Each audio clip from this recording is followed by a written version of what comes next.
everyone, and welcome to part 2 of our J.K. Rowling transphobia teardown. With me today, I have Robin, MathBlade, Julie, Granny, and Jenny. So, thank you guys for joining me again. Amazing to see you all again. And what have you all been up to? Let's start with Jenny because she's been the busiest. I've been doing far too many streams. I was on 5 different streams yesterday and one today.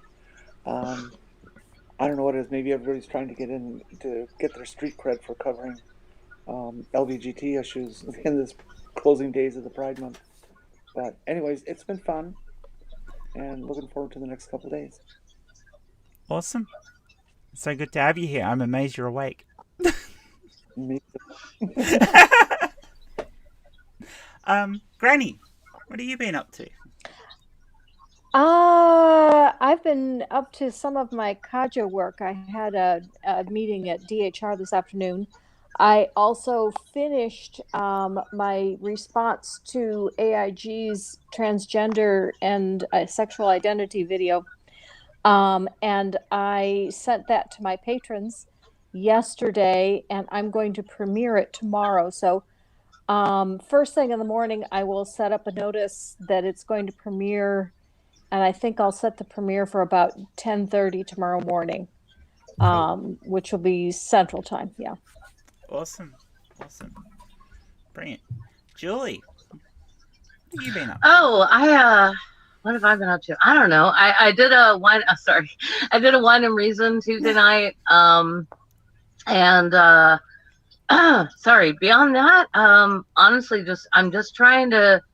And of course, I was on your show. Thank you, Jen. Talking about trans issues and J.K. Rowling because it offends me as a spouse of somebody who's non-binary, and also like as a writer and somebody who has a master's degree in creative writing, because I really admired J.K. Rowling for a long time, and I talked about that before, so I'm just gonna stop there. But I really admired her as a woman and as a feminist and as a writer and all of these things. And I have all of the first edition hardback books of the series that were published in the U.S. And I even have a softback version with the title "The Philosopher's Stone," not the Sorcerer's Stone, from the UK. So I'm that hardcore of a nerd, and I'm so angry. I don't understand how she can be so blind about this stuff. So as far as other stuff is concerned, I don't know. I'll be around. Don't worry about it right now. This is more important. Yeah. MathBlade. Julie. So as for me, I've been working my full-time job. I also was able to come on to Jen's prior stream. Thanks for that. And I also try to help on Twitter where I can and just try to make people stay better. It's kind of hard to be an activist while you're in quarantine, but you make do what you can do. So, hooray. And last but not least, Robin, what have you been up to? I retweeted a picture of Starscream face palming that fits this stream pretty well. I've done.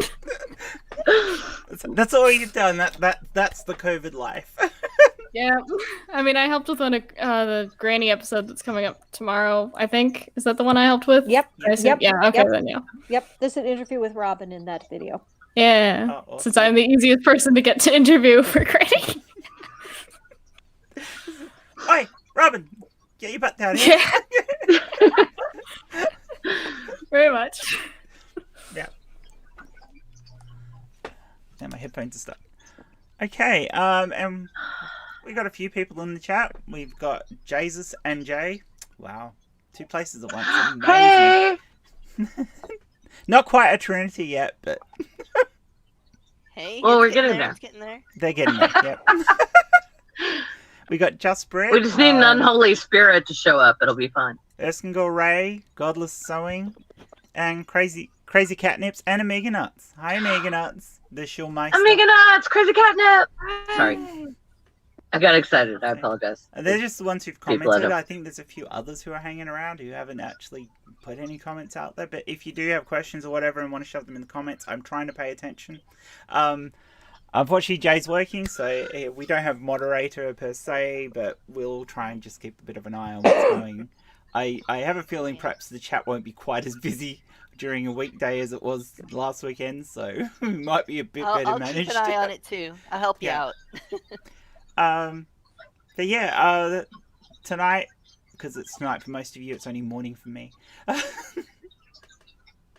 Oh, and by the way, anybody who's wondering why the wonderful video of me naked talking about masturbation hasn't come out, I pulled a muscle in my neck, and even just sitting here doing this is quite painful. So, well, I'm so sorry you're in pain, Jen. Of course, Yes. the question is, did you pull the muscle while doing taking anything care of exciting? No.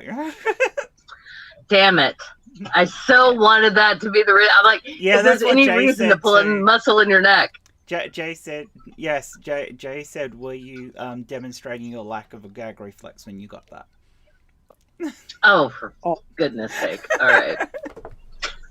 Okay, that takes care of that. Yeah, but no, that wasn't what happened. That wasn't what happened at all. Entirely a case of falling asleep in a very, very bad place and hurting my neck. I know. This That is what seems a lot happens. more like it. Yeah, It like is. honestly, like younger people who aren't in their 40s, this is what happens. It's like you wake up and you're like, "Oh my god, I'm in so much pain," and people ask you what happened, and you're like, "I don't know. I went to bed. That's it. I wasn't even. I went to sleep." And that happens to me in front of too. the telly and ended up lying over on my arm, sort of propping up my head, and no. All down this side of the muscles killing me. And so it's better today than it was yesterday, but it's the main reason why I haven't done anything, because I was in so much pain. I could hardly move. But it's not too bad now, and this chair is so lovely and comfortable. I'm so sorry, Jen. So That's I will terrible. probably delay doing that video again, just because, yeah, it's going to require a lot of moving around doing that video, and I'd rather do a video where I don't have to move around too much. So that may be a few more days down the track, but yeah. Thanks, Jay. So Julie, apparently you're louder than everybody else, and there's not much I can do to change the relative volumes of everyone in this. Oh, I'm sorry.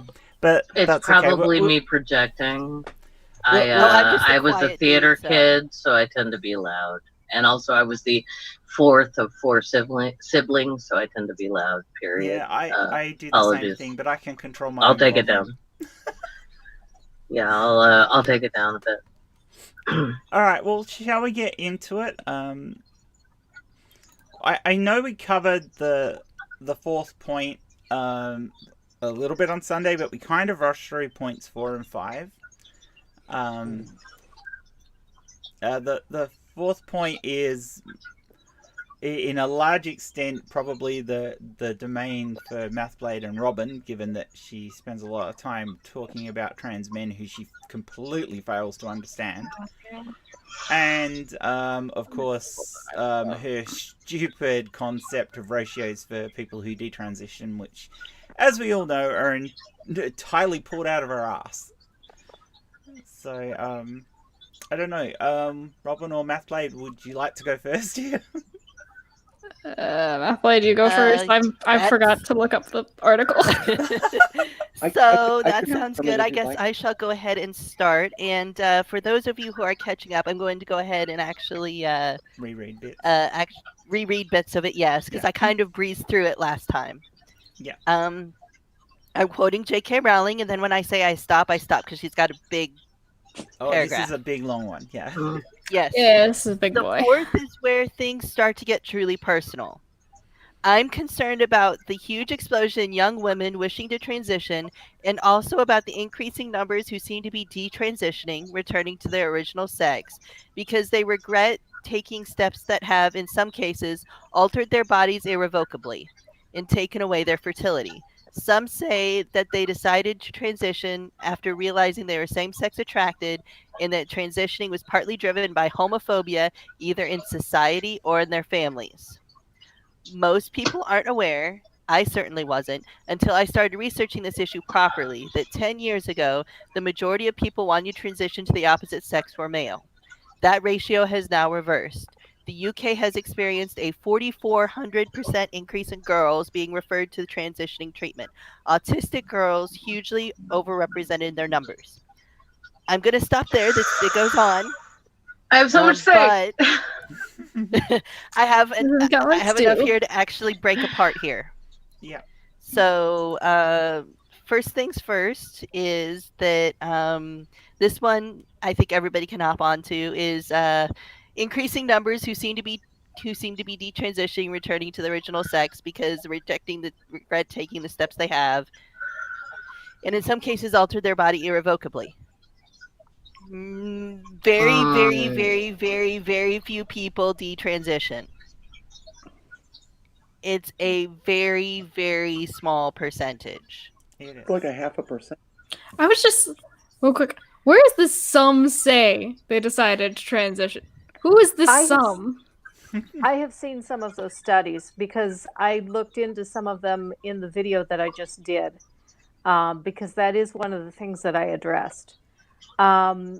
It is true that there are some adolescents and children who turn out to be homosexual or bisexual, and they originally present as as having gender dysphoria.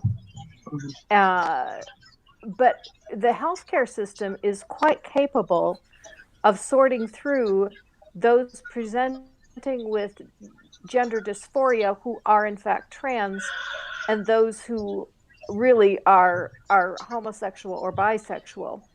Not only that, what the biggest study that they use for this, I found someone who took it apart and found a lot of flaws in that study.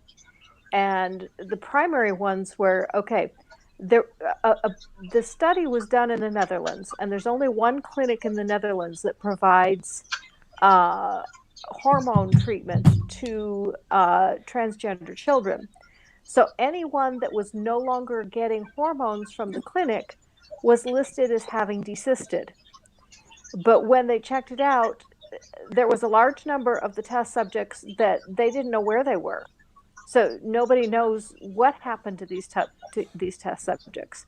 And the author of the article that I was reading said that he went and personally talked to a number of the parents of the children that were listed as having desisted, and the parents said, no, they didn't. They just stopped taking hormones for one reason or another. Yeah. Not Also, that got a J.K. hand up. Rowling cites any sources. yeah, and when Julie's got a hand up. Oh, sorry, Julie. Sorry.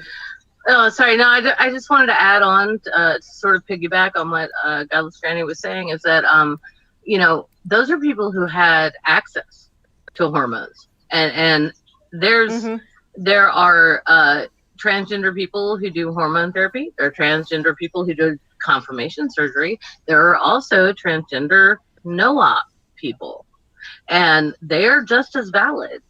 Yeah. They choose for whatever reason they feel as though that was the body they were given, and they don't want to change it. I realize I'm speaking for people who are not me, and I feel very weird doing that. But honestly, like Junk Shop explained this to me when he introduced me to a musical artist who happened to be that a no-op transsexual and from Germany, and so it was this moment of like, whoa, I didn't even know that was a thing. So there's a lot of ignorance surrounding all of these issues, but also just to say that, like, oh, we can get stats because somebody quit taking hormones from a particular clinic. That is BS. It's absolutely you can't take that seriously, because I personally know people who would give anything to be able to do hormone replacement therapy at the very least, and hopefully get to gender confirmation surgery at some point, but who can't, because of the U.S. healthcare system, can't afford to do it, and so they're not getting that help, and it's absolutely horrifying. Depending upon how you classify pre-op versus no-op, because I've had top surgery, but I may never get genital. I may never had the bottom half done. Let's put it that way, because men's surgeries are so different than ladies' surgeries. It may not make sense for me to actually do it. Now, if it was actually, hey, it works like a guy's, and it was the right size, and didn't have all these other issues that current surgeries do, I'd be like, yeah, I'd probably do it. But right now, doesn't make sense. That, depending on how you classify me, depending on the study you're doing, that may make me no op or pre-op. It depends. Absolutely. And the point is that it's your body and it should be your choice. Because that's autonomy. That's bodily autonomy. Yeah. Exactly. Yeah, I'm probably not even going to do any top or bottom surgery just because without dysphoria, it feels like a lot of expense for not as much reason, but... And again, that is entirely up to you. And it's entirely up to you. Yep. Yep. Seems like we kind of got that point, unless you had something to add, Jen? I did. I wanted to add that they quite often quote that Netherlands study, but it is not not the most recent study, and not the most thorough study. There have been studies done in the UK and Australia and New Zealand, and the Australian study actually showed a desistance rate of only 4%. And that's for all possible reasons for desistance, whether it was through peer pressure, family pressure, whether they just weren't trans or whatever. Only 4%. Nowhere near the 90% JK is talking about. Yes, and I would even add to that, like, even people who had complications from the surgery that they were not expecting can be kind of herded into that category also. They often count people who regret as desisters, but that's often not the case. There's a lot of people who regret who never detransition, but they have regrets for doing surgery or whatever. So lumping regret in with detransition is just a ridiculous thing, but it's actually what they did in the Netherlands study as well. If you regretted something, you were what? Yeah, that doesn't make sense. No. Yeah, it doesn't make sense at all. I mean, on some level, I regret the scars I have from my gallbladder surgery, but I'm glad that it didn't kill me, so I'm glad it's out. You know, it's like, what does that even mean? Sorry. Yeah, I Jenny, have something. Something I'd like to add is that once again, people are talking about detransitioning and desisters and all this stuff without mentioning the fact that all the therapy, all the clinical work that you do with folks as they're going through process is geared to weed out or find the people who are not genuinely prepared for this, or that it's not truly what they feel or the direction they want to take. That this is the purpose of it. Okay, yes, is to find these folks and to send them to whatever help they genuinely do need, and to count them as detransitioning or as an increase in numbers at all. Is just ridiculous. It's just ridiculous. And I still want to know where J.K. Rowling got that 4,400% thing, because I understand that was gained from some distortion of some study that was done. I don't have the details on it, but I know I've heard at least two different people talk about it. Yeah, there was a distortion on the studies, plus there's the entire ignorance of the fact that comparing the times that she was to how it is now, she's talking about a time when children weren't encouraged to transition. Transitioning was a lot less accepted, so a lot less people transitioned younger. So a lot of them were transitioning older. Whereas now there's more opportunities for people to transition younger if they present as being trans. There's more acceptance. There's more knowledge within the medical community. So yes, obviously there's going to be a shift from transitioning older to transitioning younger, but the number of people who are actually transitioning hasn't in fact changed very much. It has increased a little bit, which you'd expect with more acceptance, but the actual rate of transition has not changed significantly. It's just been a shift to it being younger. That's all. Yeah, and that says something, and also... Oh, I'm sorry, Jen. Go ahead. So she's making shit up. Yeah, she's making shit up. Yeah. Yeah, she is, and it angers me So much, because I'm an old school feminist. I'm like, feminism is about equality of all genders. That's how I look at it and how I've always looked at it. And I don't want to play the like, I don't want to be like the no true feminist fallacy here, but it's very freaking irritating when you've got someone who claims to be a feminist and they're like, oh, we support trans men because they were born women, but not trans women. It's like, what does that even mean? I don't understand. Yup. Yeah.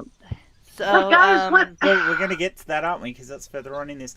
There's also this element here of where she's talking about realizing they were same-sex attracted and the transitioning was driven by homophobia. I was getting to that, but yeah.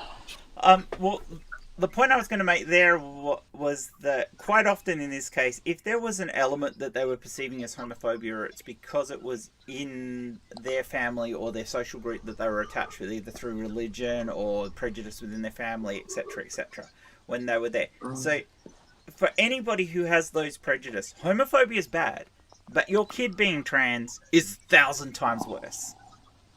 It really is. There is no parent in the world that's going to prefer their kid to be trans over being gay. No matter how homophobic they are, their transphobia is going to top it.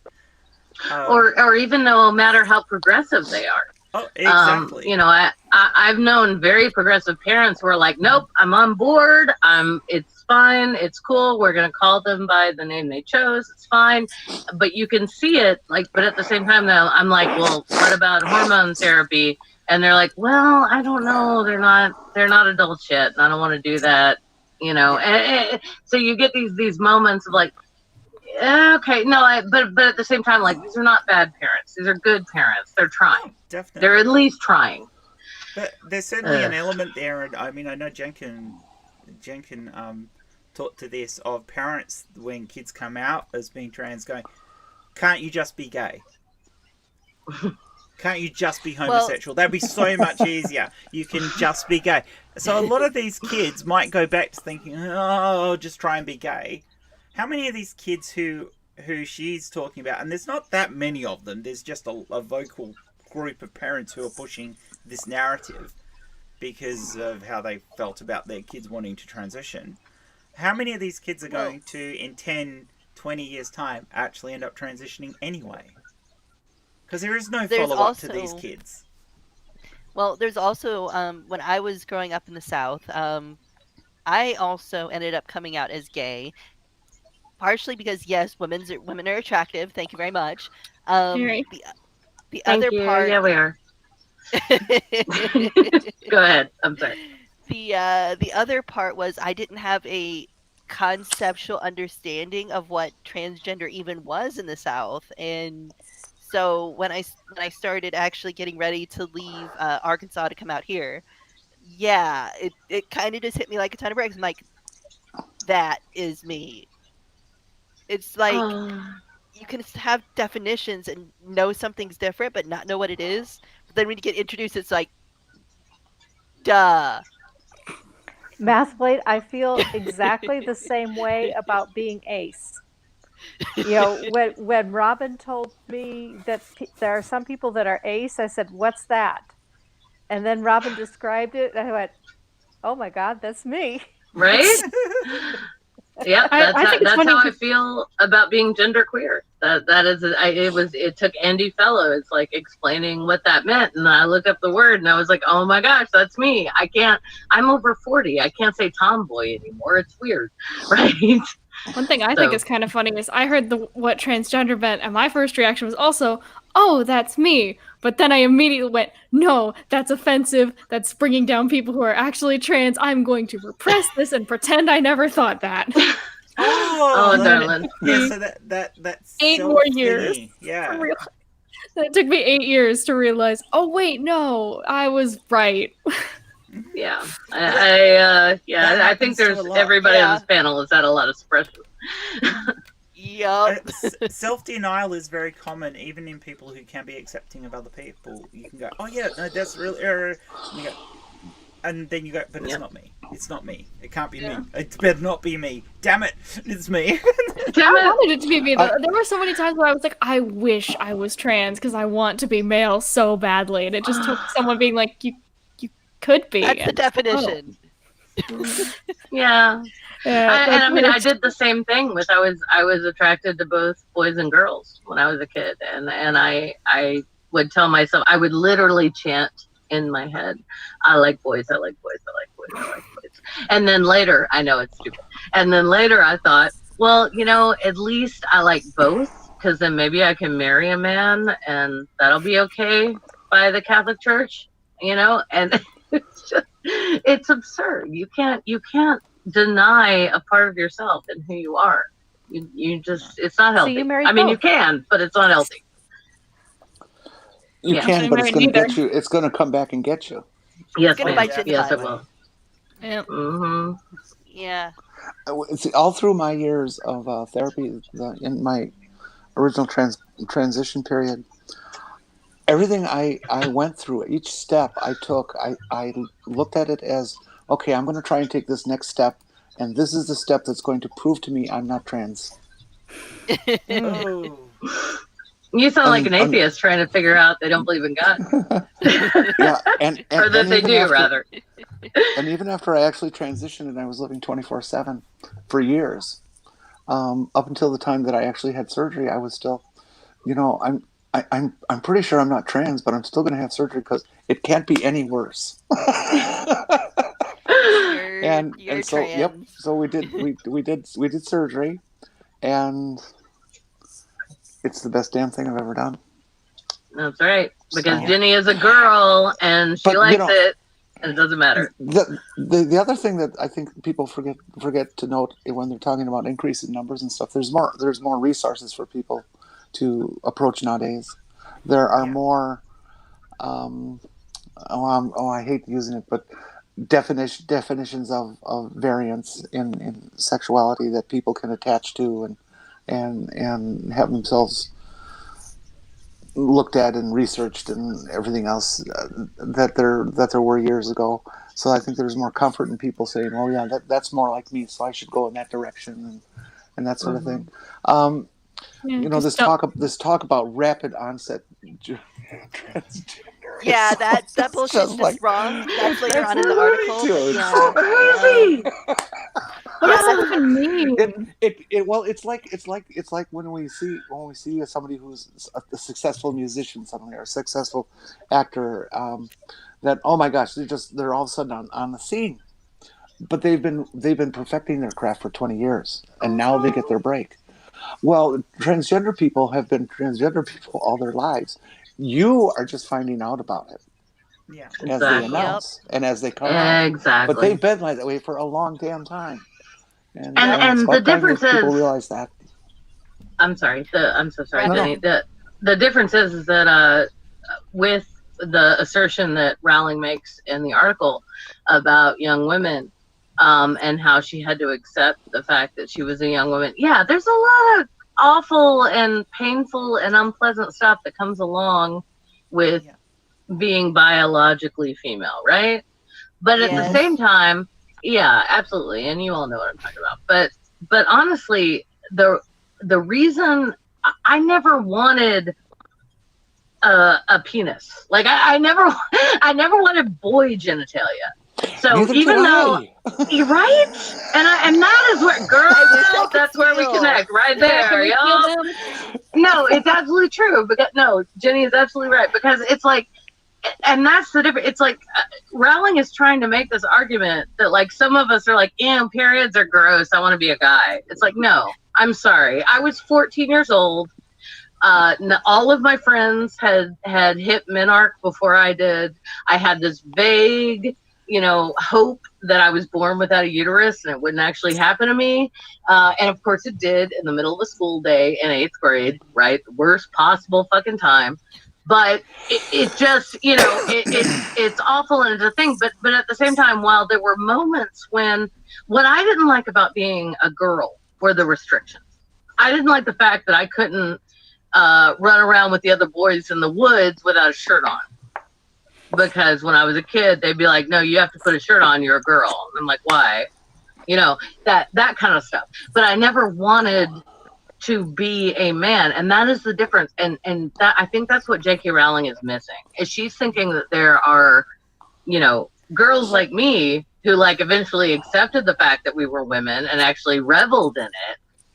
And that is not at all the same as the trans experience. She's If we're talking about that part of it, you go, Robin. you try. Yeah, but if we're talking about that part of the point 4, I just want to mention the terrible, terrifying awfulness that is the writings of young trans men reveal a group of notably sensitive and clever people, and just mention that that is the most condescending shit I have ever read. Mm-hmm. Oh my Condescending is written in all caps in my notes. I'm sorry. Go ahead. Yeah, like no. The worst condescending part I think for me is because I'm specifically an Aspie. Autistic girls are hugely overrepresented in their numbers. Yeah. It's a subtle implication that autistic people don't have a fucking clue as to what they're talking about. I want to say There- something. I'm sorry, MathBlade. Go ahead. I'm so sorry. There is a comorbidity of trans people and Aspies. That's been proven. That doesn't mean jack shit about whether they're capable of understanding what the hell that is.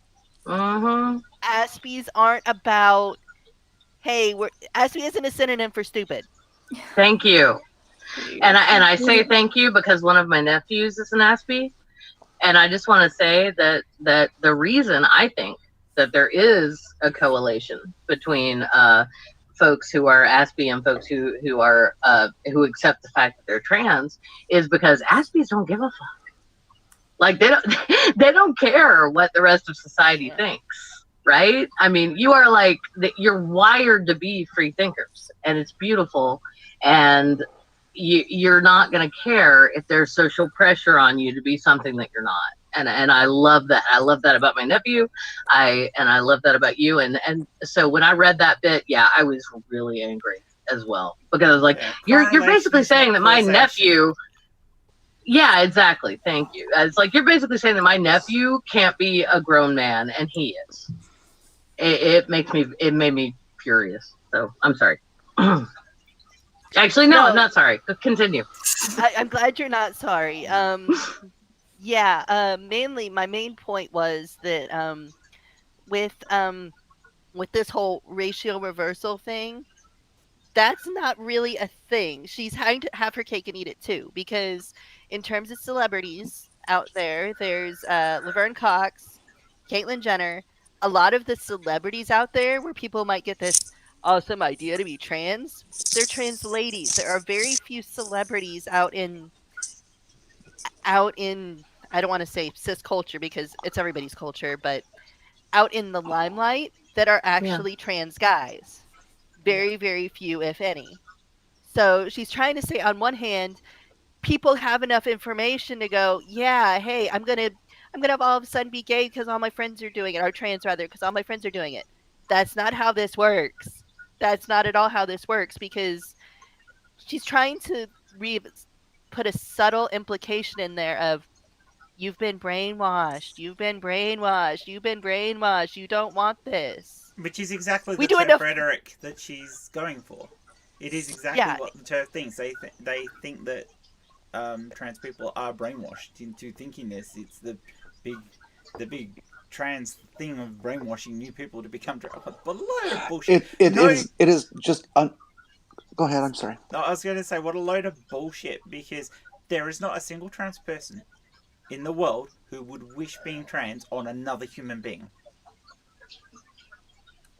Exactly. Yeah. Don't get me wrong, I hope to find a good girlfriend one day, but I don't want to force anybody to be trans, and I don't want to force anybody to be cis, and I don't want to force anybody to like me. That's not how any of this shit works. Nope.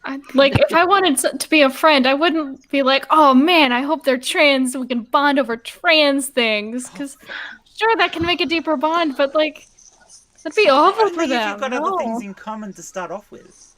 I have met many trans people who I cannot fucking stand. Yes. Yeah, we're not all the friggin' same. I'm sorry to other trans people out there. There are some trans people I just do not like. I don't like and some of them share very similar political and ideological views to myself, and I still can't stand them as individuals. Obviously, none of the trans people in this panel are counted in amongst that, but Good. I appreciate the clarification. I was going to clarify that. Yes, but I have met them online, and I've met a couple in real life who I just could not stand. I went to a trans support group when I first started transitioning. But unbelievably, there was one back then, and aside from 2 people in the entire group, I couldn't stand anyone. They were all. It was like I don't know what it was. It was like all they wanted to talk about was how bad things were for them all the time. And I'm sorry, if you're going to have a group that's about support, talking about how bad things are all the time isn't the best way to do it. You have to lift each other up, and you only do that by talking about good things as well. And at that point, I was like, nah, I'm just not interested in this. You're not supporting each other. You're just dragging each other down. Yeah, that's kind of one of the things that with me in therapy is that, yeah, I know I've got some conversational quirks, but each time I bring them up and go, okay, this is where I'm at. How do I get to point B? And it's like each time we get along and we figure out where the hell I am on the map. Because you kind of have goals and that sort of thing involved. But just like transition, just like communication, just like social stuff, yeah, it's a soft science, but there's a goal. I want that. It's not about so-and-so beat me up today. I don't give 2 shits about so-and-so's opinion. I'm a fucking dude and you can fucking own it. Thank you very much. You were going to say something, Jenny? Sorry. I have just... Don't be. I am just completely sick of the anti-trans community, the TERFs, and the willful ignorati, and the overall light that they look at us in. They consider what we are, what we've done to ourselves. I love that, what you've done to yourself. To be frivolous, that it's something, a decision that we've come upon lightly, that it's a fad. It was never called a fad back in the 70s. Okay, this is a fairly new thing, but the whole attitude that you're taking this on frivolously, and you don't know what you're doing, is just ungodly annoying. It is. There's a lot of trans people who are really, really, really, really fucking smart, and they can figure this stuff out, and they understand the difference between frivolity and a deep-seated need, and the ramifications of what we choose and the directions we go. It's insulting. It's just insulting. And yes, it is. More than anything, that's what these people are to me. Just insulting. I'm done. Going back to what MathBlade said a few minutes ago about, trans men in the media. Yesterday on Titan Games, they had a trans man contestant. Oh, it was Everyone so cool. needs to watch NBC's Titan Games from yesterday. It was so cool. Robin's right. I am making a I would note have to watch that I would have right mentioned now. the really cute thing. So, he, at the end, The Rock is the one who hosts Titan Games. At the end, the competition, the dude was like, I wanted to make you more proud. The Rock just hugged him and was like, I am proud. I am proud. It was just, you need to watch that moment. For that moment alone, it's so cute. Okay, I'm gonna get my feels and get my ice cream when I watch that. But it's really short, but I almost cried. I was just like, I want The Rock to be proud of me. Yeah, speaking of media, The Last of Us 2 supposedly, I don't know, I'm going to limit it because it just recently came out, supposedly has a trans guy in it. There's one moment that's questionable, but most of it's pretty good is what I've heard. I haven't played it yet. It's on my everyone radar. hates it because of that. But it's so good. It's such a good game. Has everybody here seen the documentary Disclosure? Who has? Oh, no. No, I haven't. Oh, you absolutely must get onto Netflix and see this Disclosure. I will. Executive producer Laverne Cox. Okay. Oh, and yes. It's an examination, an hour-and-a-half documentary, an examination of the effect that media has upon us, how we're perceived by the general public, and it is profound in so many ways. Everyone needs to see this. Okay, I'm sorry. Say the title one more time. Disclosure. I was Disclosure. I was Oh my actually God. talking about the Okay. media treatment of trans people the other day with my niece, and discussing how so much of the bad media rep comes out from one particular ex-Australian. I wanted to finish something up on Yep, that. no, it's The film has many interviews and discussions by people who are celebrities. Um, I can't speak for you, but I was shocked at how many people were on that I go, oh, they're trans. it was like, what? Right? You know, that is exactly. Oh, I'm sorry. Finish what you're saying. There was just one in particular, because you guys are talking about trans men in media. There's I won't tell you who it is, because you can go watch the TV show and see if you can pick it out, because I was shocked. There's a TV show, I think it's ABC, some firefighter kind of show. Takes place in Seattle. I don't know the title of it. I'm sorry. That's okay. I can look it up. Okay. Yeah. There's a trans man on that. That's all I'll tell you. You figure it out. Nice. Oh wow. Yeah, they started including them as characters. I'm just talking about role models, because that's exactly what they are. They're just another person, and it's a trans man who is the actor. The character is not a trans man. The actor is a trans man, and is doing a part where he's just anybody else. Oh, that's great. Yep. Yeah, I actually find it. I don't know about anybody else, but when Hollywood don't actually cast trans people to play trans roles, it's usually offensive. But not so much that you shouldn't be able to get a cis person to play a trans role. It's just that it's normally done offensively. You know, like no, and yeah, you're right, Jim, because we've had the same issue with, like, you know, little people not being cast in roles that call for them, and disabled people not being, or I should say, people with disabilities, not being cast in roles. Why are you casting an able-bodied person in a disabled role?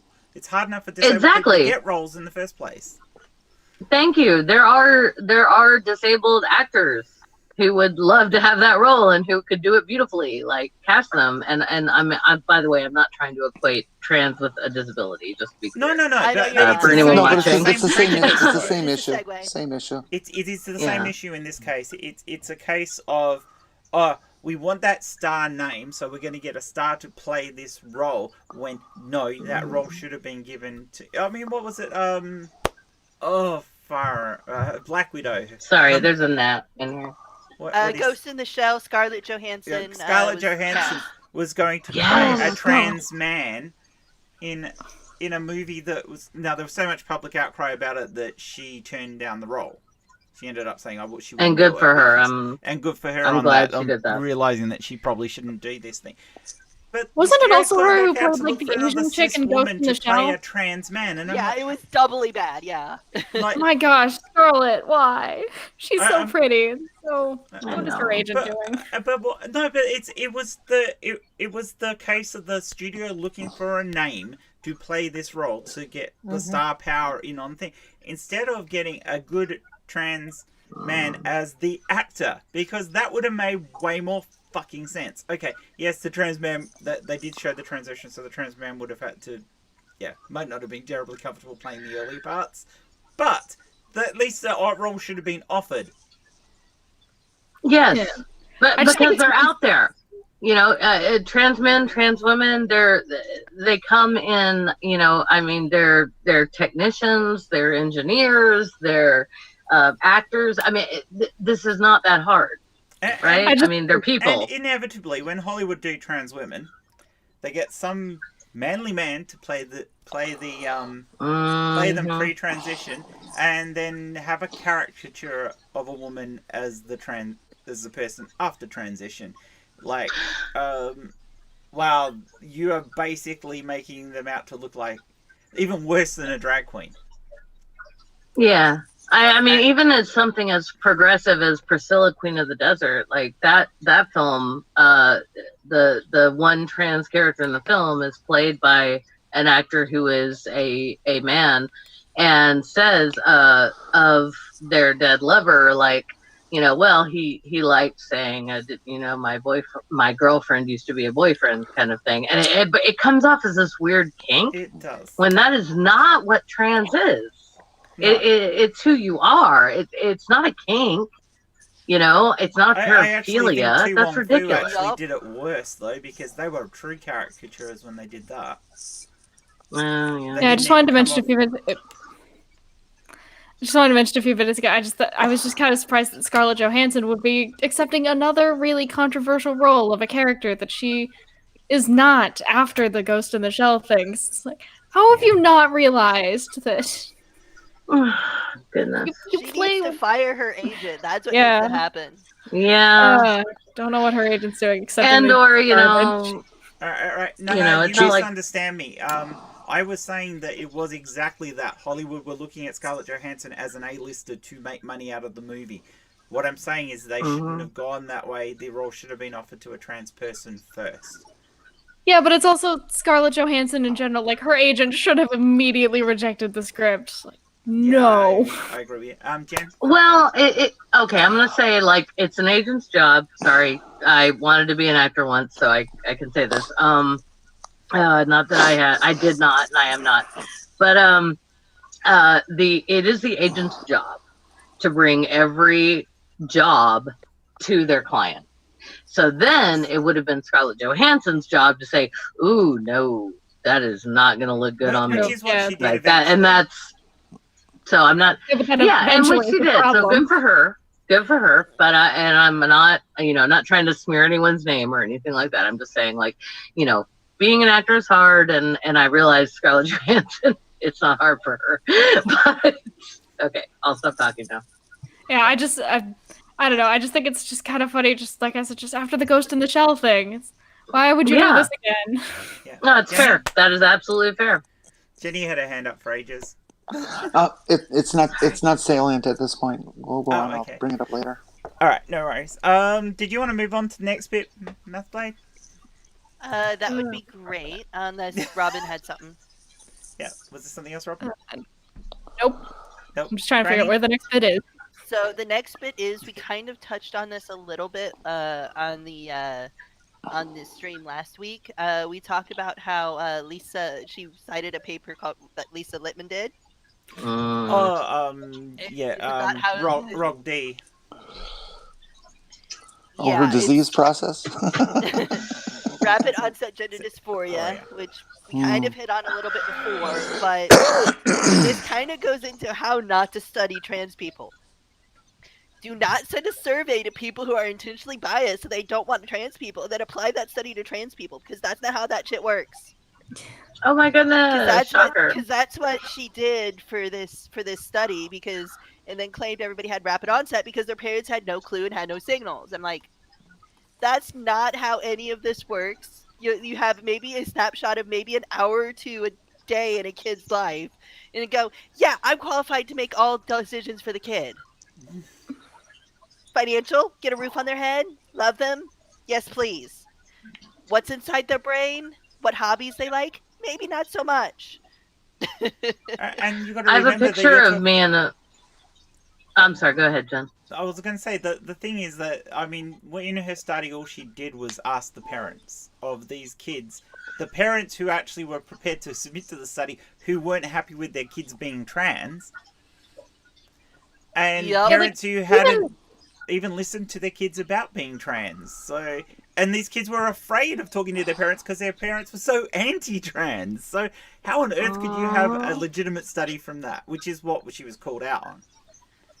Yeah, because like even the most progressive of parents would like immediately think that it's kind of rapid. Like even my mom, if you want to mention that, it's like, where is this coming from? Yeah. Well, yeah, again, it's more. First time... It's more the attitude that it's a frivolous decision and that we don't know ourselves and can't possibly understand this ourselves, no matter what our age. Yeah. Right. Granny? Because you're used to making decisions. You're used to making decisions for your kids, and you're used to making those judgments for your kids. And so when a kid comes to you and tells you, hey, I'm trans, unless you could see signs and you immediately put it together and go, oh, is that what that was all about? But that takes a while. It takes quite some time to go through and think back and, yeah, I guess there were signs of this, all along. There's also an aspect of Yeah. parents that you grow up thinking kids will grow out of a lot of things. So, Yes. Because I can remember at 12 having a conversation with my mum about this stuff. And her initial response was, oh, you must be gay. Which was literally straight out. And when I said, no, I'm definitely not gay, her thing from that was to, in the long run, forget about it. To the point that she doesn't remember having the conversation. I mean, she doesn't remember a lot, quite a few things now, but she doesn't. Which oddly, at the time, would have been rather progressive of her. Oh, yeah, right? Yeah. I mean, she was, you had this. Yeah, sorry. Okay. No, I was just gonna say, like it would be oddly progressive of her to be like, oh, you're gay. That's cool. Yeah, we can deal with that. But that was not the case. Considering my religious upbringing, weird, my mum's hassle with things like that was very minimal. I think in the long run, a tie-in with religious attitudes, not necessarily my parents, but the others around me, and stuff that happened during my childhood, like the abuse, the sexual molestation that happened when I was a kid, which happened because of being intersexed, is the things that drove me to hide who I was, more so than worry about the reaction of my parents. So it was the things that happened outside of what was with my parents that was the problems for me, not my parents. So yeah. Which was a bad thing, because it also made me hide all the things that were happening to me because I was intersexed as well. Because I didn't want to share that with anyone because I was terrified of it. Even though it was quite visible to a certain degree, but enough that I was picked on for it, I didn't want to share any of that. I just wanted to hide it as much as possible. Jesus Christ, I was picked on for not liking pink. I can't even imagine what it was like for you, Jen. And also, I feel this weird ass fucked up need to say that you didn't deserve any of that, and you certainly did not deserve to be abused. And I'm so sorry that happened to you. Not that I have any control over any of that, but just there it is. Oh my gosh, someone else talk. Yeah. So for me, looks like chat's kind of getting into the whole trans talk. So I guess I'll tell my story. Mine was actually kind of simple, because my mom lives all the way across the U.S. back in Arkansas. So it was like, yeah, mom, I'm gay, mom, I'm trans, and she took a while to get used to the trans part of it. Kept calling me her daughter for a little bit on accident every once in a while, but she's come around and she self-polices herself now.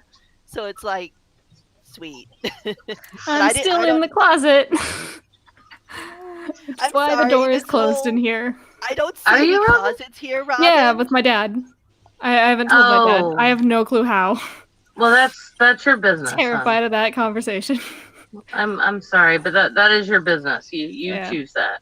I swear, I almost want to leave the door open sometimes just so that he hears it and then I don't have to deal with ever talking to him about it. We're all here for you, Robin, when you decide to take that. Yeah. Yep. Yeah, I've got a plan to. When I came out to my parents, it was horribly as pansexual. It was horribly difficult and weird, and I came out because they had Rush Limbaugh on in the car, and this was in 2001, yeah, and I was getting married to a man at the time, a few weeks, and we were on the way to the store, and Rush Limbaugh was talking about how it was my fault that HIV, AIDS got transferred into the straight population. Oh, fuck off.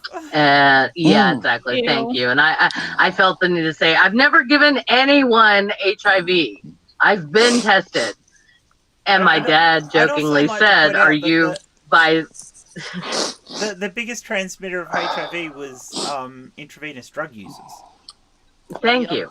Yeah, and I mean, not that I mean those people have a problem, and they shouldn't be vilified either. But Oh, but no, I I was like, I agree. was so angry. Yeah, I know you do. Hospitals I too. just I was so angry. Yeah, in hospitals and blood transfusions. Yeah, absolutely. And I was so angry, and I just said, I've never given anyone HIV. And my dad like started laughing, and he said, "Are you bisexual?" And I was like, "Yeah, I am." Talking of that And level of he was homophobia, the Red Cross very has- angry. The Red Cross in Australia has finally decided to lax some of its rules about trans and gay people giving blood. You now have to be celibate for 3 months. The Oh, US wow. did the same thing. The US Yeah, did the What if same you're thing as 3 married? months. Yeah, here What was if a you're year. married? Technically, What if technically, you're rules as married? written, I can't give blood. Yeah, I I have to can't go give without blood. masturbation for 3 months because I'm a guy. What if you are married? Doesn't matter. It doesn't matter. It If doesn't you're matter gay or because trans, you're considered a risk when I'm regardless.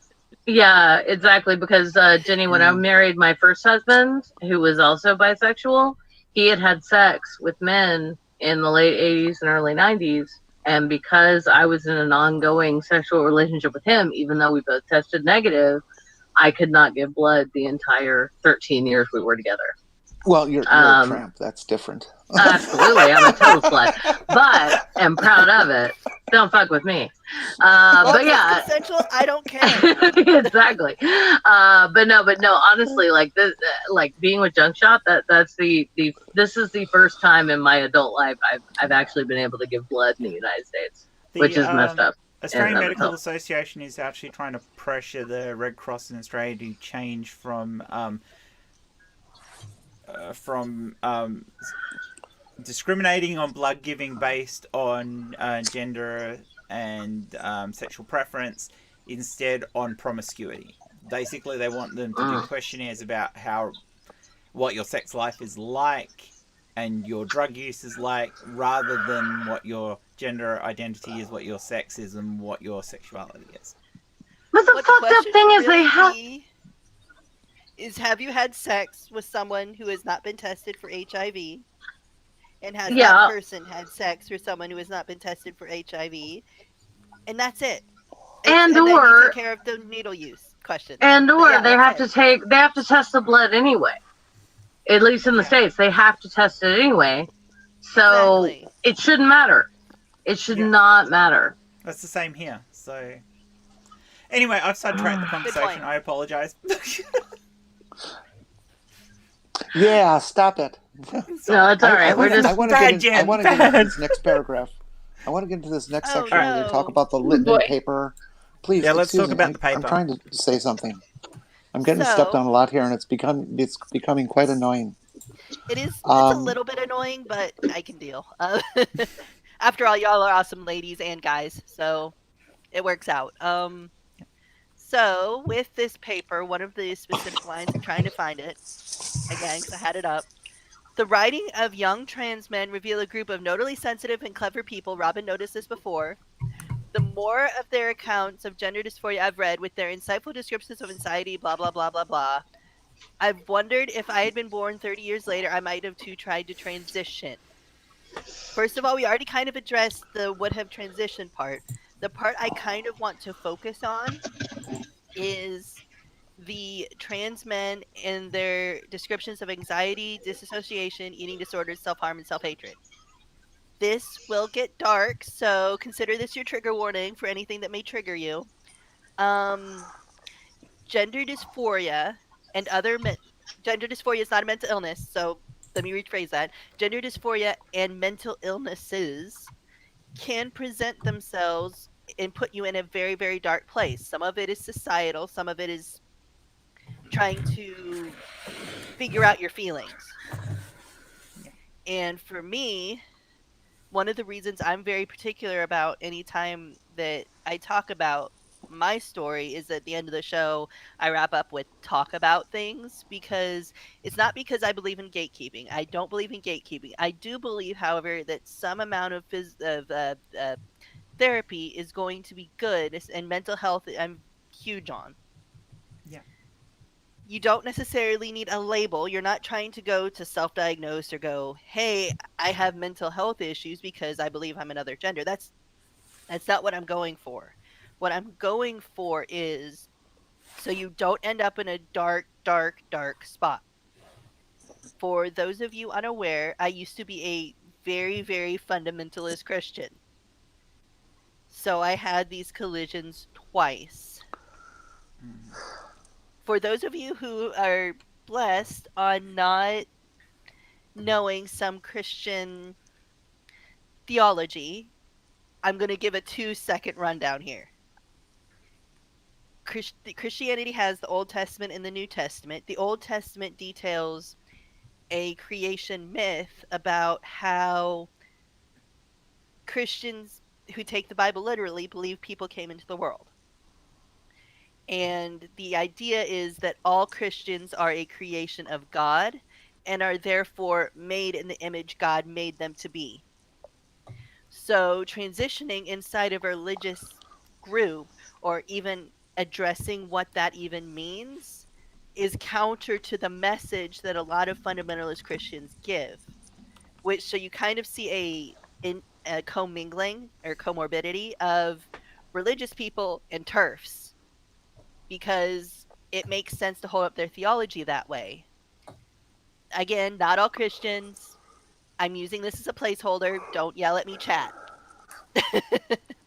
But there's this idea that God made you perfect. So you have an argument with yourself and an argument with what you believe to be God. And it's like, okay, why did you give me these feelings if you made me perfect? And then it's kind of like trying to figure out which non-existent entity gave you which feelings and then trying to somehow mesh that into a coexistent self, which is not ideal at all. For example, I'm trying to think of one of my most darkest conflicts here, which I really probably shouldn't be too dark on stream. I generally don't, but you begin to equate your self-worth with how well you are being an example of God based on the God that's in your head. Because there really is no huge entity of God, because even between Christians, they can't even agree.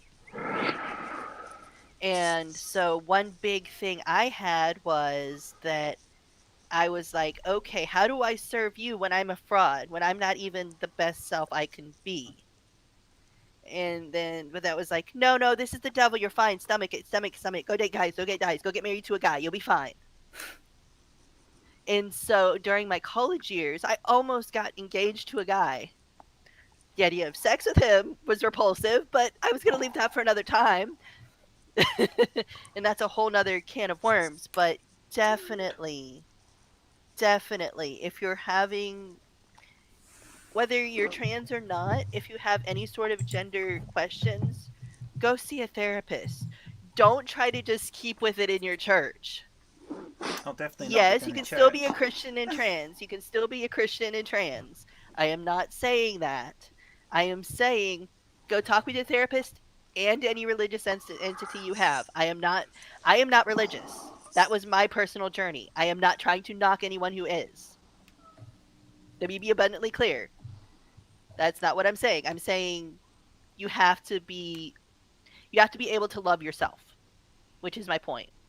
And a lot of this stuff in her article, especially about descriptions of anxiety disassociation, yeah, disassociation is going to be huge, especially if you're in a religious group or in a group that has set standards for how humans are supposed to be. So, like I said, I'm willing to go into it more, but at the same time, I'm trying not to go completely off the deep end of dark bullshit. So that's why I'm saying if you're trans, please, please, please, please go see a therapist. And if you're having issues of self-harm or anything like that, please, please, please go see a stinking therapist. Yeah. Okay. And to bring it back to lightheartedness real quick, once again, what the heck does J.K. Rowling mean by severe OCD? Having anything to do with anything. Thank you. Exactly. Why? All right. Well, shall we Once again, actually like I talk mentioned about? before, some with severe OCD. No. Shall we actually talk about Rog D and Littman? Because I think that's where Jen wanted to go. Yeah. Only because Littman is one of the primary voices that the entire turf movement uses. I just kind of thought it might be interesting to approach to knock down one of their main bricks of their faulty structure. Yeah. Littman is a fool. Littman takes bad data and makes it worse through misinterpretation. Oh, definitely. So no, I've lost my train of thought here. That's why, like in high school, they refresh my teach notes. you how not to have biases, or at least if you have biases, to freaking address them. Yeah. So if you're gonna run an experiment, A to B to C. The point was Littman was already anti-trans before she started her thing, and she had an outset goal to get to, and she found a way to get there. And when she was called out on it, she claimed that she was being attacked and hit on by radical trans activists. What they've done through Littman's work and distorting her words is that they have created their own definitions of what a trans person is and how we get to this point. And their whole idea of what is a transsexual woman or transgender woman is somebody who is autogodophilic. For those who don't know that word, that's somebody who wears the clothing of the opposite sex for a sexual rush, for a sexual kink. And those people certainly do exist. They're not transgender. Right, they are not transgender. To imply that everyone who is transgender is of that sort is just absolutely incorrect, rude, and foolish for them to make such a stereotypic pronouncement of an entire population. The mention in Rowling's work, the part that I want to just quote. Yes, here it goes. However, this is about Littman. However, her career took a similar hit to that suffered by Maya Forstater. Lisa Littman had dared challenge one of the central tenets of trans activism, which is that a person's gender identity is innate, like sexual orientation. It's because it is innate. Yep. You show me one transgender person who has not spent their entire life before transition trying to make that go away, to try to grow up to be the boy they were assigned at birth or the girl they were assigned at birth. Not one transgender person has not fought that battle. And to imply that we don't know ourselves is again, and I'll go back to what I said before about the same idea. It's insulting, and it is absolutely 100% wrong. Yeah, I mean, Kind of reminds what she says later. Sorry. Kind of reminds me of what she says later. The thing that was like, if I would have known what transitioning was, I totally would have done it. I believe I could have been persuaded to turn myself into the son my father had openly said he'd have preferred. Yeah, that's not how any of that works. Yeah. No. It's not how any of that works, but at the same time, I kind of wonder if this is kind of something that's been running in my mind. I don't know if she's a TERF simply because she's a TERF, or if she doesn't have the support system to actually address the fact she could be trans. I'm leaning towards the first one, but at the same time, that line is so weird. It is so weird. It's so weird. But to be fair, Thank you. No, it is absolutely weird. I think it's weird because I said a similar thing.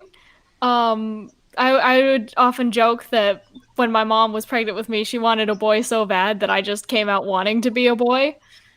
But I remember I realized recently that I said that more for me than I did as a joke, because I was just like, that was the only way I knew how to cope with wanting to be a guy so bad, was being like, haha.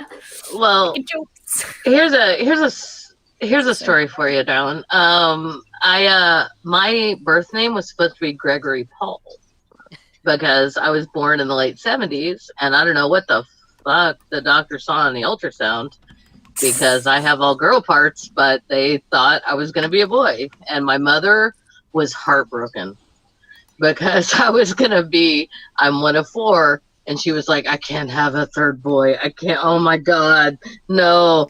And then, I was born and very quickly named after an actress on a soap that she liked. But anyway, the point of all of that is to say, I mean, gender is a social construct, and it is what it is. And dang it, I had something more important that I wanted to say, but I was MathBlade and I were talking backstage, and I can't remember what it was. While we're talking names. Sorry. While we're talking names, my mom always wanted a son, and so she always wanted to name a son after my grandfather because my mom's dad had her really late, and my mom loved her dad as a role model. He passed away in her teens, and so she had his son. She always wanted to name him my current middle name, so I took my current middle name, and because it doesn't really work as a first name, so it's my current middle name, which for legal reasons, not saying on stream. Fair. So tomato juice. So my middle name is tomato juice. Yeah, no, that was actually exactly where I was going, MathBlade. Thank you so much. I know a whole family that my mom is very good friends. My parents are very, how you have those aunts and uncles that you're not actually related to in real life, but they're really good friends of your parents, so you call them Aunt so and so and Uncle so and so. So Michael Ann is a woman.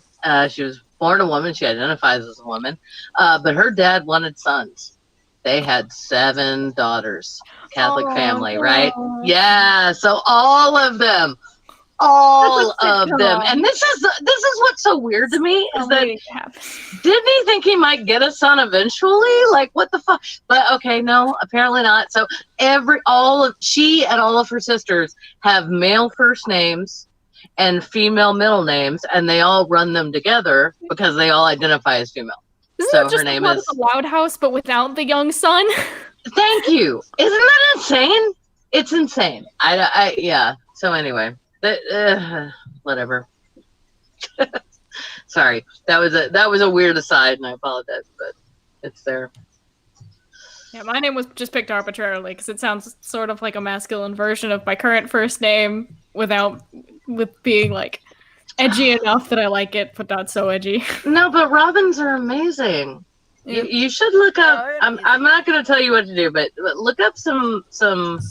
And also don't believe in nonsense, but look up some fun folklore about Robin. Oh yeah, I chose Robin just because I like Robin Hood, kind of, and like. That's amazing. I was going to say fantastic. We can call you the Boy Wonder. Yeah, well, exactly, and as long as I wear a lot of Georges involved, we're good. Yeah, and also where I live in the South, if you see a robin, which is weird because usually robins fly in flocks, so this is a weird thing for people to think. I don't know if we're all just a little dumb down here or what, but if you see a robin on its own, it's supposed to be a deceased relative coming to visit you, which I don't believe at all. What a bunch of bullshit. It is bullshit. It's total bullshit, but it's really sweet bullshit. So I see robins alone all the time. I ran out of relatives for them a long time ago. Fair, Jenny, fair. I'm gonna mute myself now. See you. But yeah, I mean, Lippmann's entire study was basically a complete fabrication. There is no way you can draw anything remotely from a conclusion from it at all. Well, except for maybe that some parents are just fucking bigots. Could be.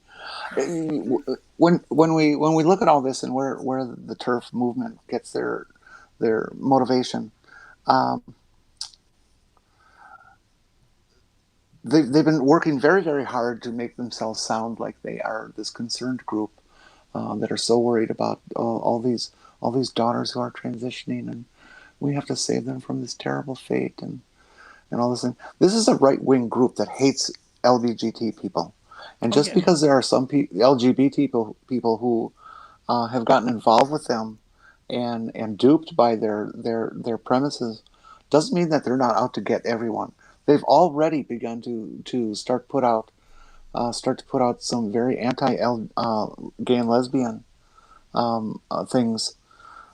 Well, they just recently tweeted anti-gay marriage. Exactly. So, That's yeah. what I was going to try and mention. And for anyone to think that these people are legitimately after the best interest of anybody who's transitioning is incorrect. And once they are done with us, they're going to come after the gay people, gay and lesbian people. And then once they're Don't done with that, they'll hesitate go for a after moment women in general. believing that. I Yeah. suspect so. Yeah. Yeah, What's absolutely. What's really They'll go after terrible, women who wear pants. Yeah. What's really terrible about what's going on is that they have been able to collaborate, and this is for the chat. I mean, everybody in the panel knows this. That they have collaborated very closely with right wingers, and particularly well-off, well-funded right wingers of the United States, to get all their money for operations.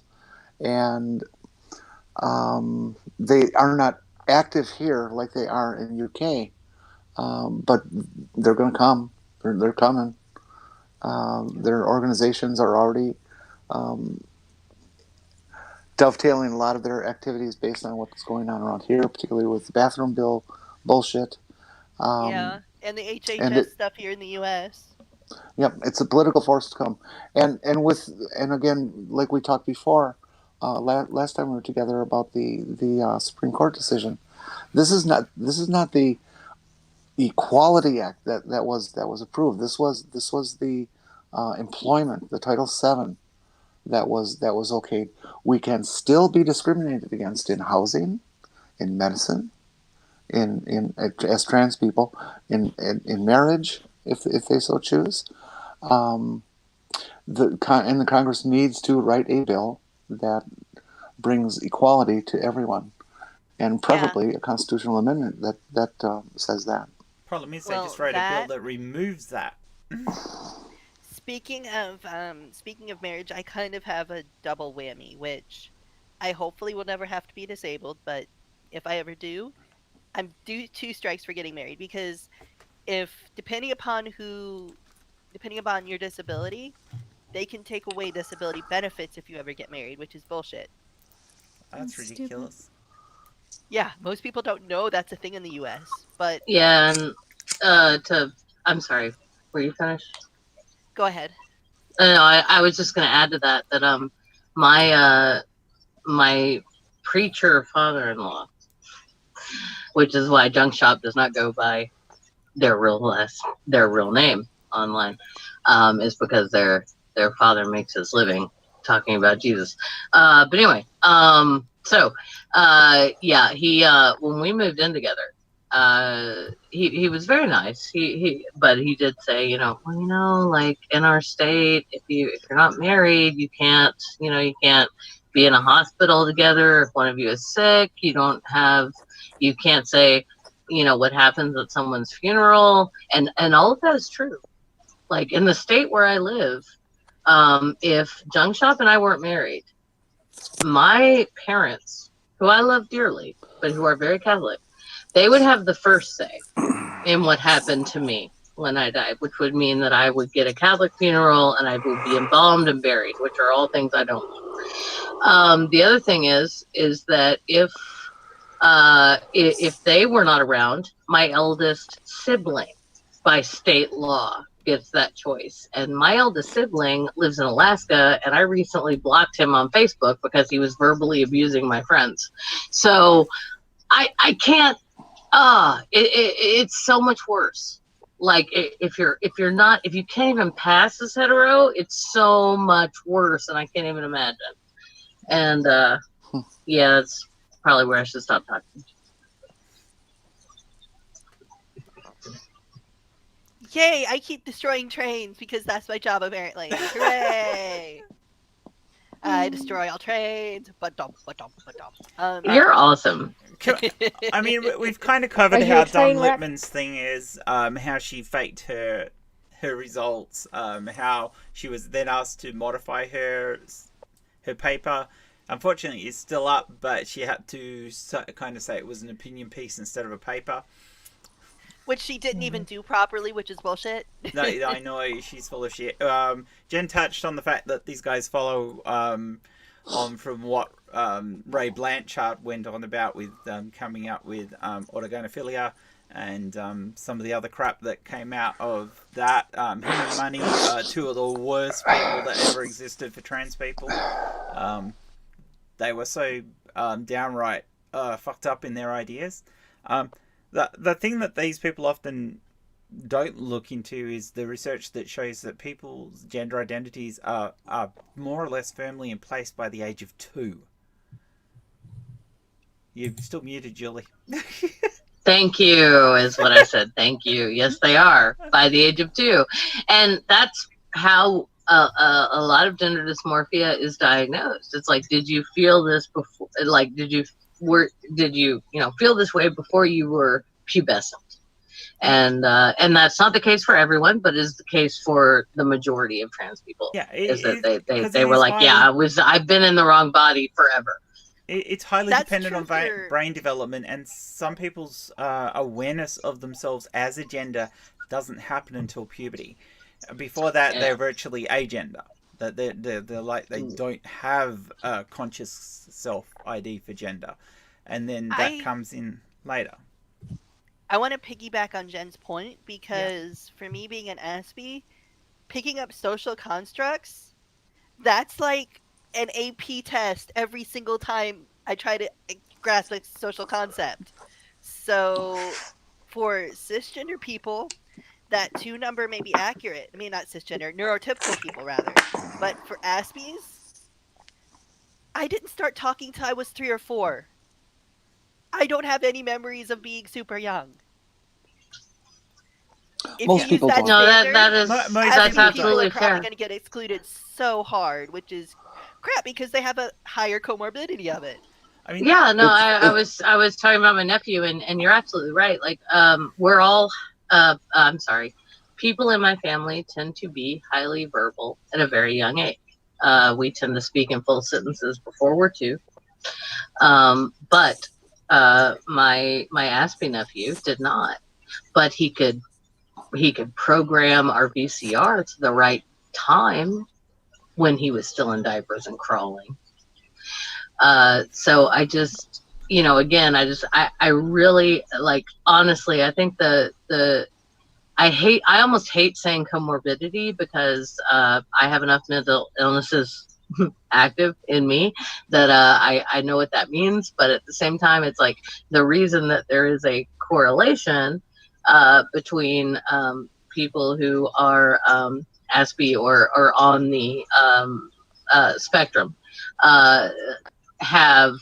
tend to be the reason you see a correlation between that, and transgender people is because I really think that if you're atypical in the way that you think, you don't really care on some level, and I really respect that. Like it's this beautiful thing of like, what, I'm just me.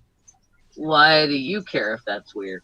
Like, I don't know. That's how it strikes me, and certainly, MathBlade, I would want you to speak to that if you. Sorry, I was distracted by chat a few moments. So for me, I'm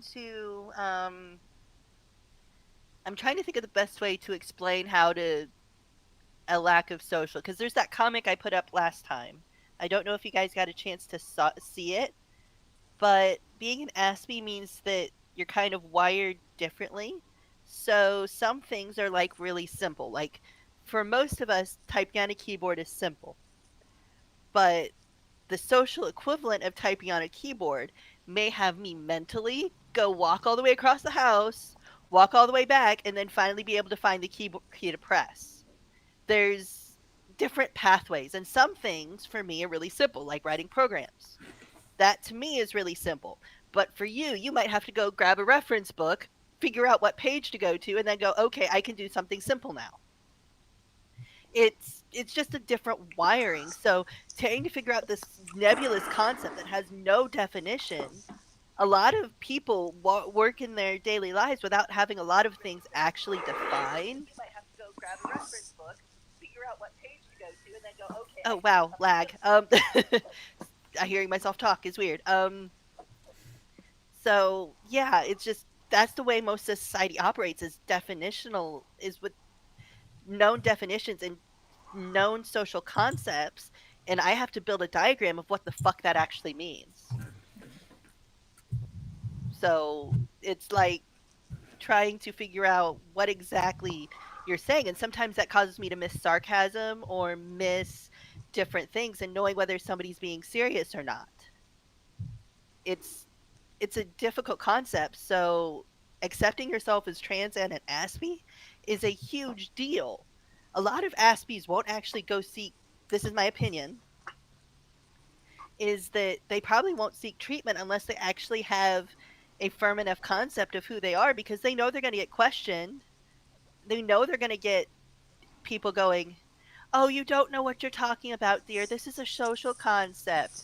Leave it for the adults. You're fine the way you are. No, I know what the hell I'm talking about. That's why I sought you out in the first place. So it's definitely something to keep in mind. Yeah. But it's why stuff like this that J.K. Rowling does to Aspies in particular, I hope Aspies never see her article. Oh. Because if they can, unless they are really socially aware, they may pick up the wrong things. To be honest, I wish nobody had ever seen her article.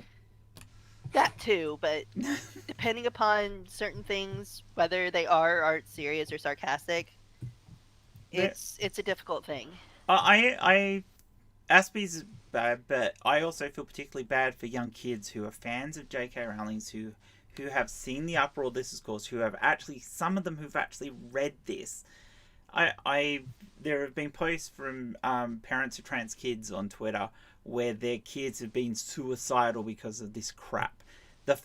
One actually spoke of the first time that her trans daughter ever got bullied at school was after JK did this.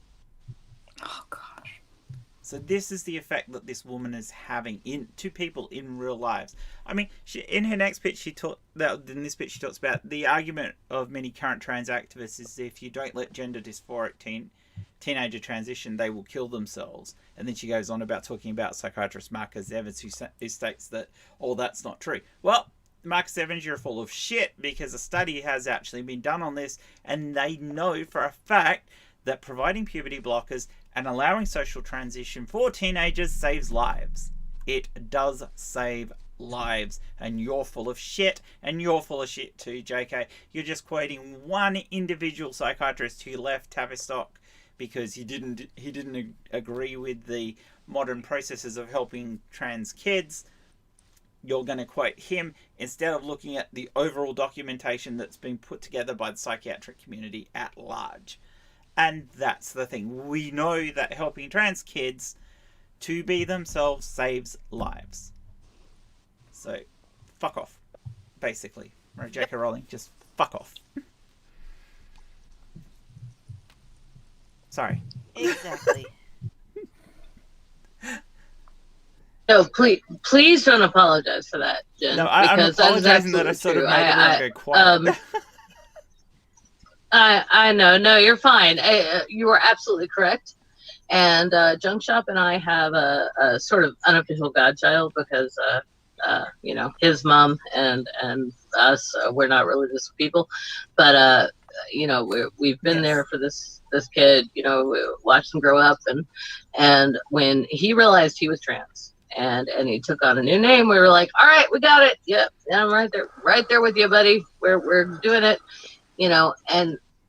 and even then, like, even with so much acceptance from his mom, who's a single mother, and from us, and from so many other, like her best friend, so many other adults in his life, he has had such a hard time, and it makes me angry, and it breaks my heart, and I want to make everything better which I know I can't do on my own, but I want to make everything better for any trans kid going forward. So anytime that we have somebody, anybody talking about this and it's a good thing, like, yeah, we need to leech onto that and spread it and pass it forward is the thing.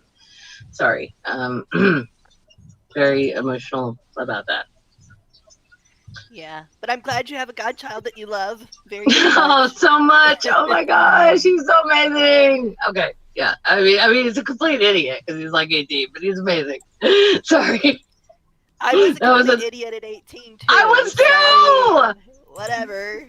I was too. Thank you. Okay, yeah, like totally. So it's it's not his fault. He just is.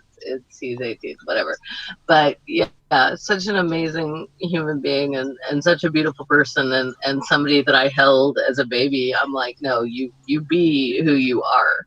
I would never want to take that away. Yeah. So, was there any other points? MathBlade, Yeah. MathBlade, I just wanted to offer something to you. Virtually nobody has any kind of early childhood memories. Most people don't remember a damn thing before kindergarten. Some people will have a memory or two. Some people may even have a flash of memory of a crib or something like that prior to age 4 or 3 or 4. But 99.9% of the population has no recollection whatsoever of establishing their identity, of it coming out. It seems to be through some studies have said that it seems to be linked, at least timing wise, with the development of language. Yeah. And that it's that early of a phenomenon. Yeah. I don't know. I'd have to go back and look at the development thing again. I totally agree with Jen. My earliest memory is one of walking out the front door of the house and getting accosted by an enormous blue-tongued lizard. Because it was traumatic for me as a kid, so I remember it when I was about 4. But that's my earliest memory. Beyond that, I've probably got to go to kindergarten for a handful of memories, and then probably the same through up until about year 4, where I've got some fairly decent memories. But everything before that is smatterings, which is why I often say to people who talk about, oh, you weren't socialized or grew up as a girl. We grow up, generally speaking, these days people grow up as kids. Most kids are treated more or less the same by most parents. So that concept of being socialized into a gender doesn't really start to happen until you actually start being able to remember things properly. So late primary school is when that socialization really starts to kick in. At that point, you are very aware of, a lot of people, not everyone, but a lot of trans people are very aware of their gender and then find it really hard to socialize into anything. You try to, but you don't. I don't know if I 100% agree with that, but that just may be how I grew up. No, I'm saying it's not the same for everybody, but for a lot of people, this is the case. That it does really much depend on the type of parents you have, because some parents are very strict on gender roles. Oh, my parents were fine on gender roles. They just set me in front of a computer and I was fine. This is one of the areas. This is one of the areas that it is essential to not create the definition of the. I almost said disease process, which is not right. The descriptors or parameters of transgender, to not use anecdotal discussions as the establishment of those parameters. We all are extremely unique, which also doesn't need a qualifier, so that's stupid.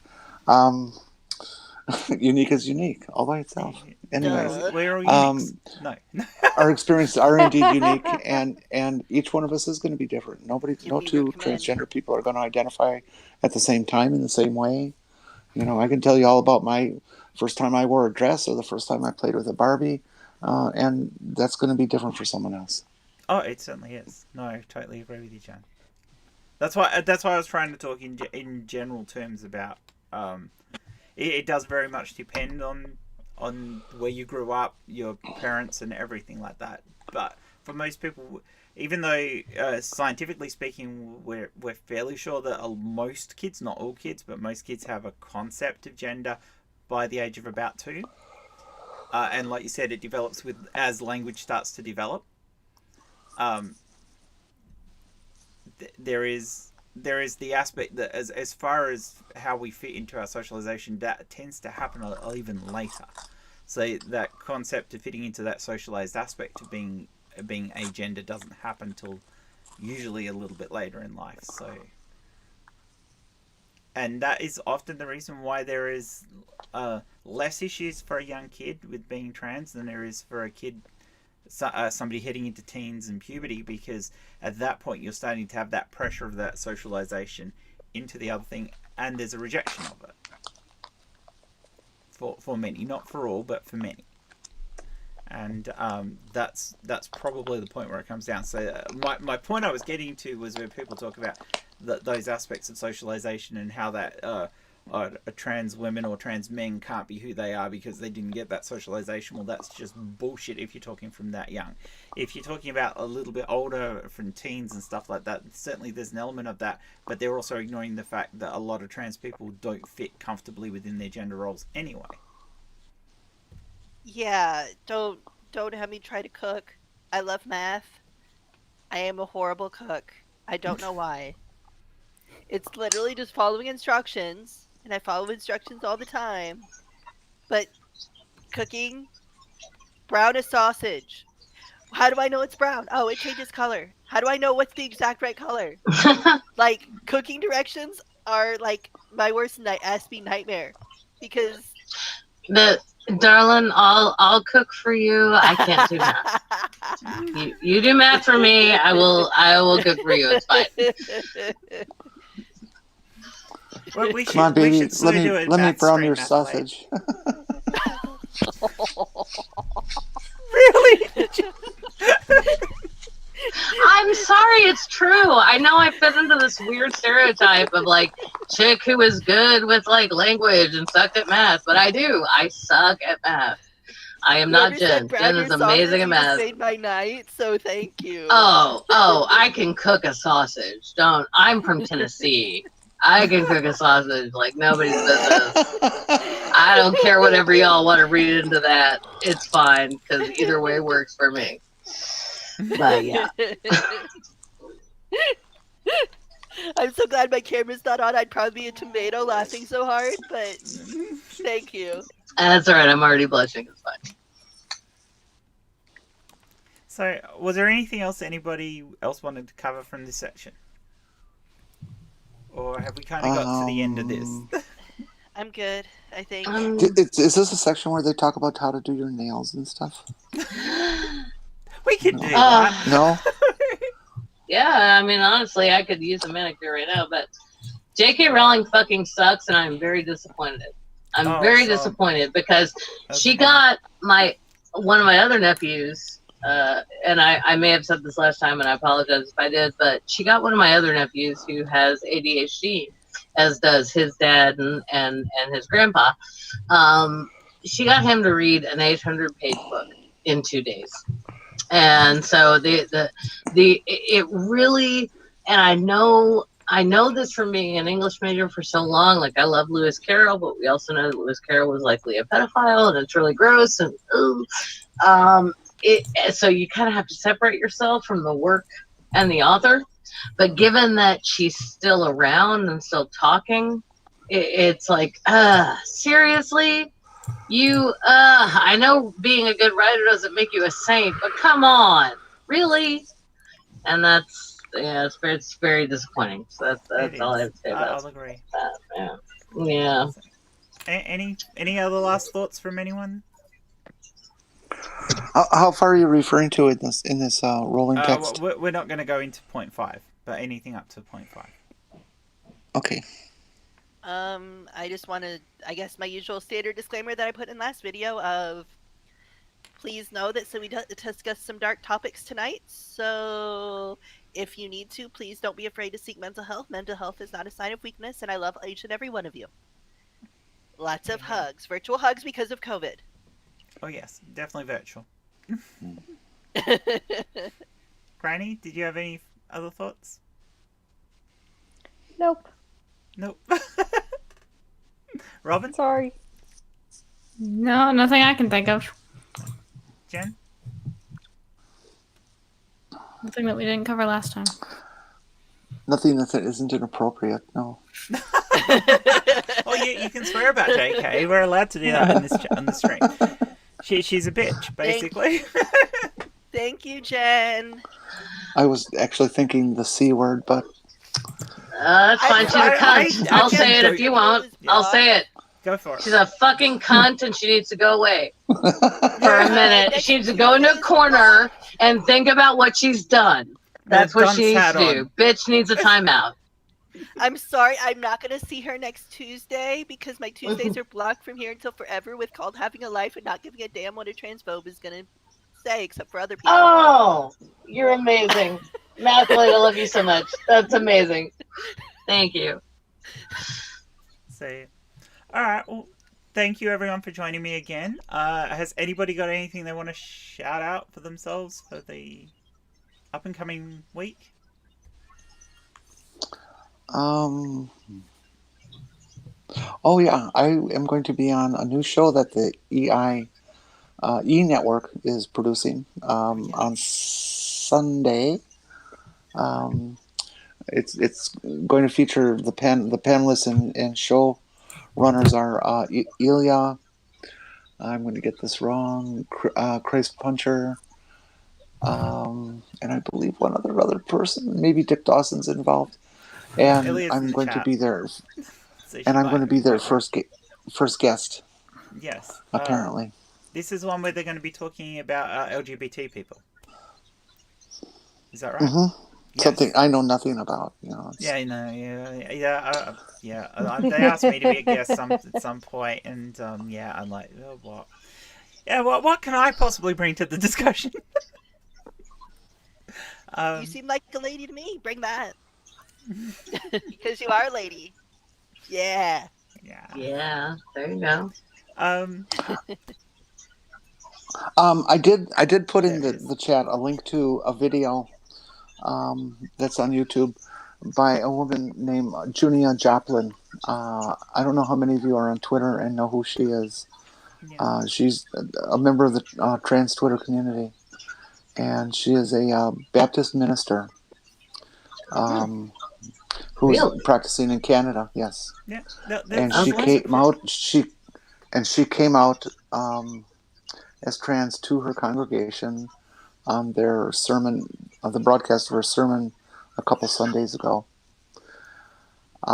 She's, as it turns out, is getting very positive support from her congregation and the heads that be so far. Not the church masters, whoever they, I don't know what words they have not spoken yet, but geez, the initial response has been very positive for her. But I put it in there because it's an excellent sermon. It'll bring you to tears. She let a lot of us in the community have the link and see the church's basically private business. It's their sermon. It's their religious thing. But sitting there and listening to her and knowing what's going to happen eventually in this sermon, I got a lot of giggles out of it. But she's a marvelous speaker, and if anybody wants to hear something that can relate Christianity and feeling strongly about that and being trans, this is it. This is definitely it. Nice. I'll post it one more time so that you don't have to scroll back too far.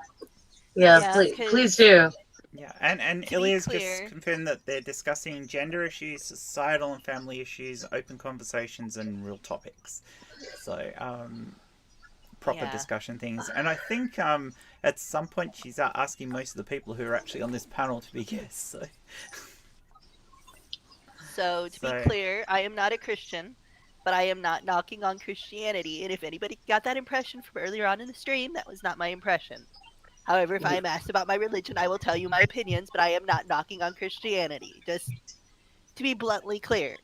You've been very nice, MathBlade. Okay. Yeah, I wouldn't worry about it, mate. Yeah. Yeah. All right. Was there anything else anybody wanted to shout out, Julie? What have you got coming up? I've got a Light and Reason this coming Tuesday at 2 p.m. Central Time, which is 3 p.m. U.S. Eastern Standard Time. Beyond that, I don't freaking know because I need to have time zones posted in front of me at all times. Junk Shop has their improv Bible study on Mondays and Wednesdays around 2 p.m. as well. And we really want to bring back the as yet unnamed couples stream because people really seem to like that, and also we really enjoy doing that. But they had to be away tonight, and it just was not going to happen. So, but yeah, we will be bringing that back at some point, and that is all I have. And thank you. Yeah, Granny. I'm going to be premiering a video tomorrow morning at 10:30 Central Time, and that's all I've got coming up right away. But that's on the Trans wedding Issues of Darth, as well, isn't it? Because and that is on Trans Issues as well. Yes. Yep. And then the wedding of Kent Hovind and Darth Dawkins has been rescheduled to July 7th.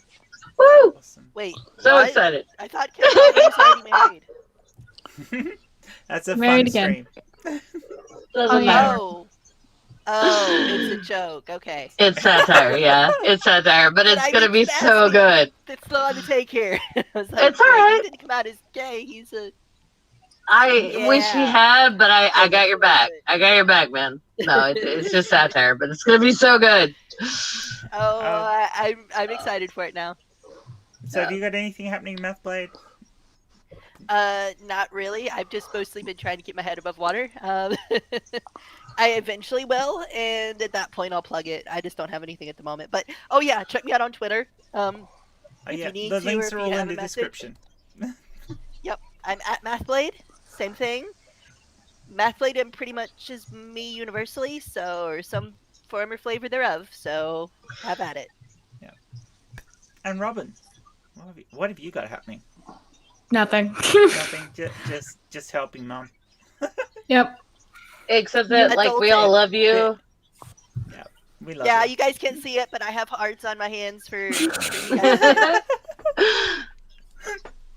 All right, well, thank you to everybody in the chat, especially anybody who managed to go through the entire show. I know we've done another 2 hours, which makes 5 hours on this already, and we still have to do the hard hit on 0.5 as well, so there'll probably be another hour or so on this at some point. So, yes, it's been a hard slog getting through everything that JK's been on about and telling it from our perspectives. So just remember, if there's trans people in your life, get out there, support them, give them a hug, even if it's only virtual. If you're trans, give hugs to these lovely supporting cis people like Julie and if you're rich, give them money. Yeah, absolutely. I would never do It's on my that. Transformers addiction. Yeah, sponsor a trans person. Yeah, there are a lot of people in the U.S. who need to transition and they can't because of money. So if you have money and you can give, please do. Transgender people's unemployment rate is twice that the national average, and their income level is equally small. It's very, very difficult for a trans person to get a job. Very difficult. Yeah. People wonder why trans people have such high suicide rates. It's not because directly from being trans. It's because of all the other societal crap that happens to trans people that causes suicide. Funny that. Yep. Yeah. Because they... What was it that I said? And they're also... correlation is not causation. Yeah, there's also the trans people that get killed by other means as well, but I try not to turn this too dark. So yes, let's not go dark. Oh, that's usually my job. You're good. You're all good, MathBlade. Anyway, thank you all for joining me again. We will be having another one to cover the other bits, and then I think we'll shift the discussion either onto Granny's or Julie's channel to discuss the legislation. The two things, the legislation and the court outcomes in the US. I think that's Thank you. where you should go there, because that's a discussion I think should be had on a US channel rather than an Aussie one, because it's about the US. Thank you. No, I'm not gonna fight Granny over that. If she wants it, it's all hers. But Yeah. thank you for Between thinking of you us. two, we'll discuss I'm that using in our private ASL. I'm using American Sign Language. That would make no sense to so many people. I'm sorry. chat. Anyway, yay. And then hopefully we will have somebody joining us from the UK to discuss some of the drivel that's happened over there in regards to a possible coming in legislation that's not is actually going to be worse than stuff that's happened in the US. So there's a fair bit more to Oh get my through God! Look how over the wide my next eyes few are. I can't even imagine. Yeah, the mouth doesn't want to work. I'm sorry, why are your eyes wide? Because it's worse than what's happening here. Yeah. How is that a thing? Oh yeah. The legislation that they're talking about putting through in the UK will wind back trans rights more than 20 years. Oh, Oh, for fuck. okay. Yep. Okay, MathBlade I'll said have it. to get educated. Sorry. Yeah. No, you're good. You're good. So yeah, this is actually worse.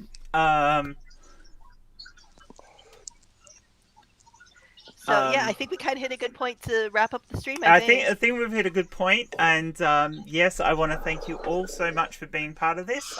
Everyone in the chat, especially those like Hamilton, who've actually been here the whole way through. I know there's a couple others who've probably watched all the way through, or who will go back and watch the whole thing all the way through.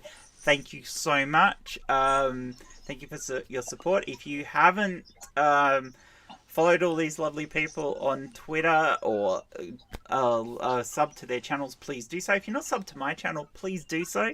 And yeah, I just thank you all. Bye. bye, Bye, awesome everybody. people, and that means you. Thank you.